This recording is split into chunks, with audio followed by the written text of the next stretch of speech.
Сәлем, бүгін жымға менің исемім Гүзәл һәм біз башлыйбыз. Японияда Икеаға эшкә виртуаль кызны алганнар. Имма исемле әлеге кыз белән инсталляция Икеа эчендә урнаштырылган. Һәм ул инсталляциядә Имма өй эчендә һәм үзенең көндәлек эшләре белән шөгыльләнә. Дуслары белән аралаша, ашарга пешерә, спорт белән шөгыльләнә, социаль челтәрләрдә утыра. Һәм бу инсталляциянең максаты, ягъни идеясы кеше шундый тор кысан пространствода да үзен бәхетле хис итә ала. Әйе, әгәр дә син виртуаль кеше булсаң.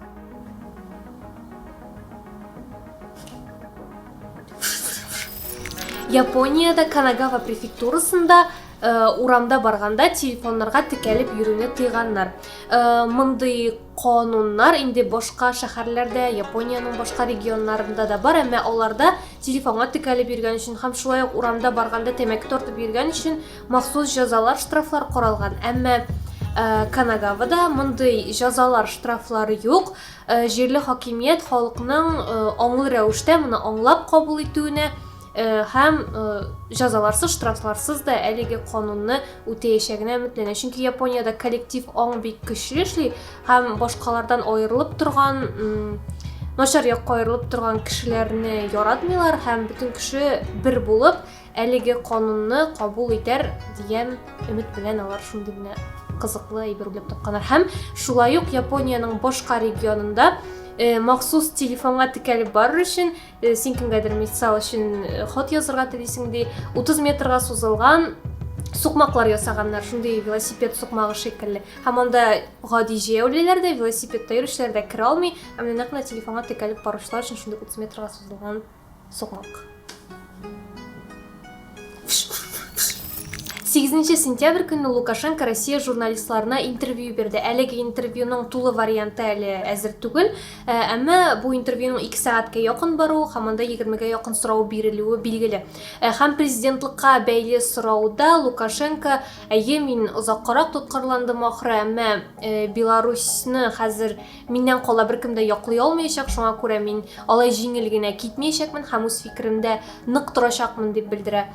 Кемнән яклый ул Беларусьны? Мөгаен Лукашенко Беларусьны үзе белән тәңгәлләштереп карый һәм ул үзенең халкыннан яклый.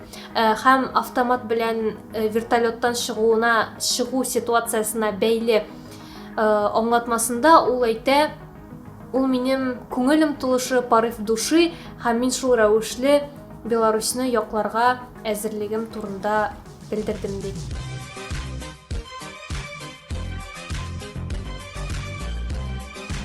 Һәм шулай ук Россияга бәйле сөйләгәндә, ул Беларусьта хәзер барган хәлләр якын киләчәктә Россиядә дә булырга мөмкин, шуңа күрә братцы там, типа, на чеку булыгыз, анда тексаңыз, бирәк мәсьәләр.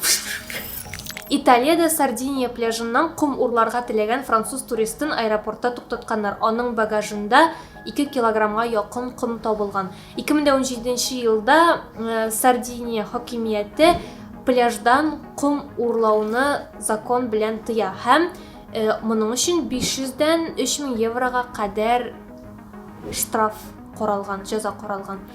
Ул шундый матур һәм үзенчәлекле сирәк кум санала, шундый алсу төстә, бик ак төстә.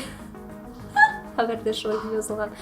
Һәм аны урларга ярамый. Шуңа күрә вдруг сез искиткеч шундый матур кум күрсәгез, лучше тимәгез. Казан мэры Илсур Метшин алып баручы Максим Шарафетдиновка әңгәмә вакытында 2040 елга Татарстанда түгел, Казанда яңа 26 метро станциясе төзелергә мөмкинлеге турында хәбәр итә. Аның сүзләренчә, 2040 елга билгеләнгән генераль планга яңа 26 метро станциясе өчен территориялар билгеләнеп куелган. Һәм акча булса 26 түгел, 126-ны да төзәячәкбез, әле дип белдерә Илсур Метшин. Әйе, сайлаулар алды, ул шундый искиткеч текә һәм шәп вәгъдәләр чоры. Гадәттә мондый тапшырулар азагында нәрсә дип әйтәләр? Рәхмәт безнең белән булганыгыз өчен, рәхмәт 50 просмотр өчен, без сезне барыгызны бик яратабыз. Шуның белән шул, минем исемем Гүзәл, сау булыгыз.